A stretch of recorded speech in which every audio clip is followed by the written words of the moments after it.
Welcome back to Fluent and Fearless, the podcast for you and for anyone who speaks English and wants to communicate clearly, confidently, and without fear in any situation.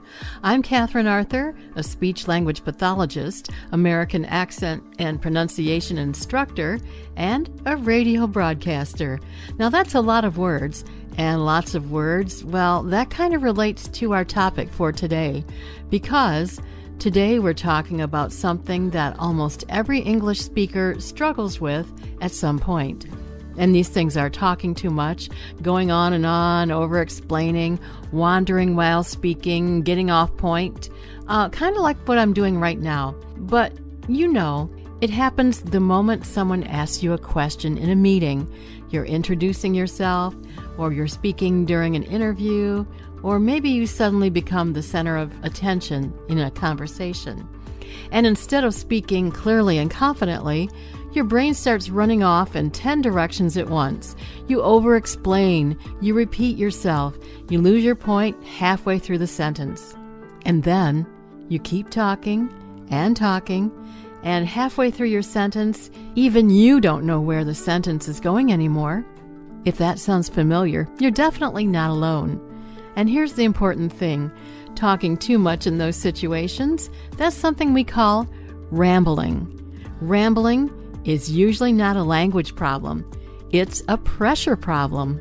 That's because when people feel nervous, rushed, judged, or put on the spot, the brain often starts buying time with extra words.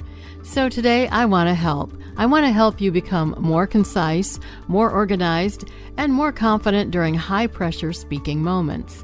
We'll learn why rambling happens, why it gets worse under pressure, and most importantly, how to speak more clearly and confidently on the spot without sounding robotic or overly rehearsed, especially when you have to speak on the fly, off the cuff, off the top of your head. There I go again. I'm rambling again. So let's get into it. I'm Katherine Arthur, and this is Fluent and Fearless. So why do we ramble? Why do we talk too much when we're under pressure? First, let's talk about what rambling actually is. Rambling usually happens when your mouth is moving faster than your thoughts are organizing themselves. And if you speak English as a second language in high-pressure moments, your brain is often focused on sounding smart, avoiding mistakes, translating, filling silence, and trying not to look nervous. And you're trying to do that all at the same time. And that's a lot happening all at the same time. Many ESL speakers believe rambling means that they're bad at speaking English, but that's not usually true. In many cases, rambling is actually a thinking problem, not a language problem.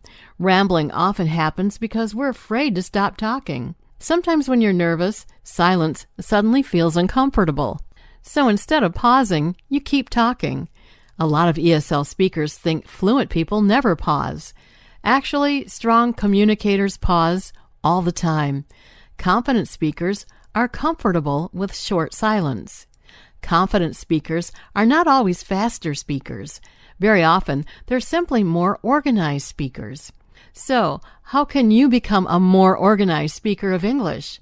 I've got some strategies just for you. Strategy number 1, slow down before you give an answer.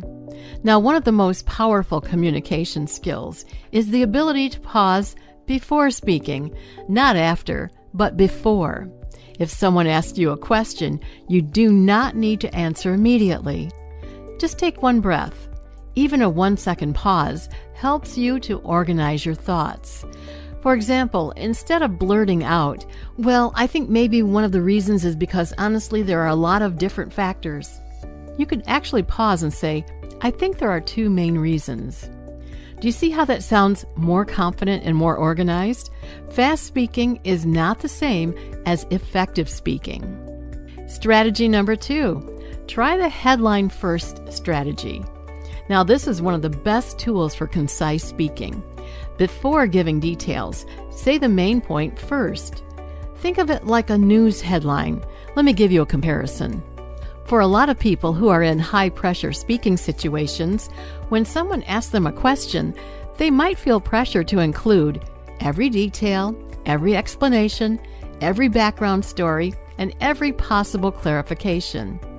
But strong communicators usually do the opposite.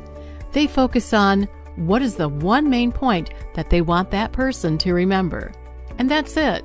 Not 5 different points, not 10 different details, but one main idea, one headline. So, for example, imagine someone asks you, "How was your weekend?" A rambling answer might sound like this. "Well, on Saturday I went to my cousin's house because originally we were supposed to go Sunday, but then the weather changed and actually my friend canceled, etc., etc., etc." Meanwhile, a clear answer to the question, "How was your weekend?" would sound like this. "It was great. I spent time with my family and finally had a chance to relax." That's clear and clean, it's organized and easy to follow. And you can always add more details if the person seems interested. Now, in a professional situation, it's even more crucial to be concise. So give the main point first and the details second. Let me explain that. So instead of saying, "So when I was working at my previous company, we had a situation where the schedule changed, and because of that," try to say, "I learned how to adapt quickly under pressure." Now that's a great headline. Then explain briefly what you mean by that. Your listener will understand you faster and you sound more focused. This works especially well in interviews, meetings, presentations, networking conversations, or in any situation where your speaking of English is going to be put to the test. Using the headline technique helps your listener immediately understand your direction. And this technique is powerful because it organizes your thoughts, helps listeners follow you, and it reduces panic while you're speaking. It also makes you sound more confident, even if you still feel nervous inside. Strategy number 3, replace filler words with pauses. Now, a lot of rambling is connected to filler words. Words like or like, or you know, or so basically, actually, and kind of. All of those are filler words, and filler words are normal. Everyone uses them sometimes, but too many fillers make your speech sound uncertain and unfocused. So here's a trick. Don't replace fillers with more words. Replace them with a slight pause. A short pause sounds more confident than a long, drawn-out See what I mean? This takes practice, but it changes your speaking dramatically. One way to fix that is to slow down before the important part. A lot of people speed up when they feel nervous, but fast speaking creates more grammar mistakes, more filler words, and more rambling. Here's the interesting part. People usually do not sound smarter when they speak faster. They sound hard to follow. Strong communicators often pause before important ideas. For example, you could say, "I see 2 possible solutions here." Pause. The first option is cheaper. The second option is faster. That pause between those 2 statements gives your brain time to organize your next sentence, and it gives your listener time to absorb what you just said. Remember, silence is not your enemy. Sometimes silence is powerful. Strategy number 4 to stop rambling is to use simple structures during stressful situations. High-pressure moments are not the time to create perfect, complicated sentences. When stress increases, simplify your structure. Shorter sentences are easier to control. For example, instead of saying, "One thing that I was attempting to communicate earlier regarding the overall situation," say, "Here's the main issue." Simple language sounds stronger under pressure. Clear communication beats complicated communication almost every time. Strategy number 5 to cut back on that rambling: try learning a few thinking phrases. One of the reasons why people ramble is because they panic during silence. So instead of pausing calmly, they fill space with unnecessary words. This is where thinking phrases can become extremely helpful. Here's what I mean. Thinking phrases are short phrases that buy you a few seconds to organize your thoughts naturally. Examples include, That's a good question. Or, let me think about that for a second. Or, the main thing is, another one? There are two parts to this. Or, try, what I've noticed is. Now, these phrases create structure while giving your brain time to catch up. Successful, confident speakers do this all of the time. And I do mean all the time. And strategy number 6 to reduce rambling, remember that speaking under pressure can change your brain.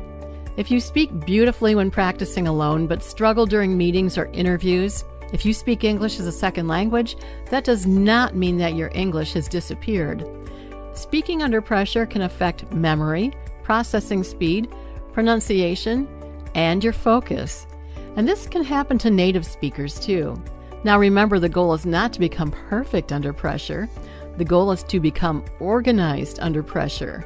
And that's a very different goal. And honestly, becoming organized is much more achievable than becoming perfect. So let's do some work on reducing that rambling. Here's a simple exercise that you can practice this week, and it will only take you 1 minute. That's easy.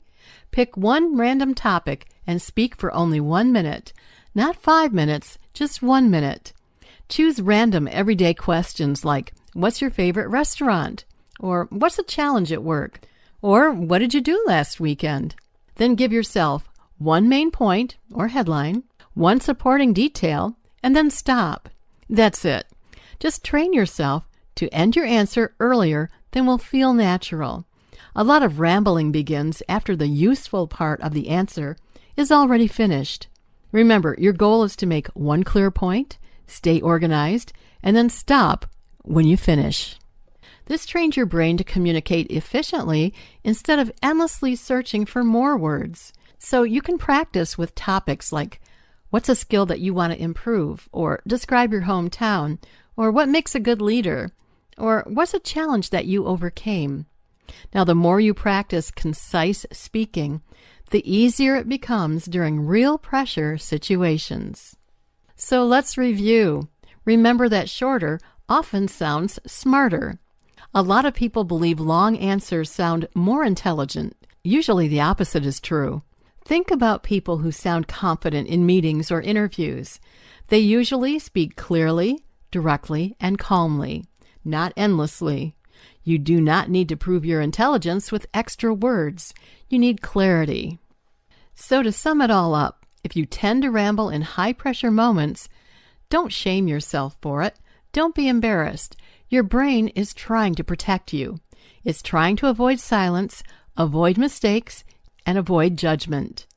But communication becomes more powerful when you learn to trust pauses, simplify your message, and focus on clarity over perfection. So the next time you feel pressure while speaking, remember this. Pause. Give the main point first. Keep it simple. And stop when your point is finished. That's not weak communication. That's strong communication. And with that, I'm Katherine Arthur. Thank you so much for spending this time with me on Fluent and Fearless. If this episode resonated with you, share it with another English learner or professional who wants to speak more confidently under pressure. And I want you to remember this. You do not need perfect English to sound confident. Clear communication is not about saying more. It's about making your ideas easier to follow. And when you stop putting pressure on yourself to sound perfect, something surprising happens. You start to sound more confident naturally. And speaking of confidence, I want to remind you of something important. If you speak English as a second language, you know you're already doing something incredibly impressive. You're building a career, contributing ideas, navigating meetings, and creating relationships in a language that isn't your first. And that takes skill. But even highly educated, highly capable professionals sometimes feel like their spoken English doesn't truly reflect how knowledgeable or confident that they truly are. Maybe people occasionally ask you to repeat yourself. Maybe meetings move so quickly that it feels hard to jump in. Or maybe you simply want your voice to sound as confident as you already feel that you are. That's exactly why I created my free guide, Speak with Confidence.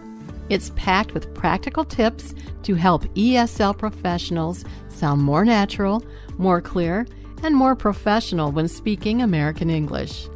You can download your free copy today by visiting the Pronounce Speech and Accent Specialist website at pronouncespeech.com. That's pronouncespeech.com. Just click the blue button near the top of the page, and the guide will be on its way to you. It's that simple. Again, pronouncespeech.com for the free Speak with Confidence guide. pronouncespeech.com.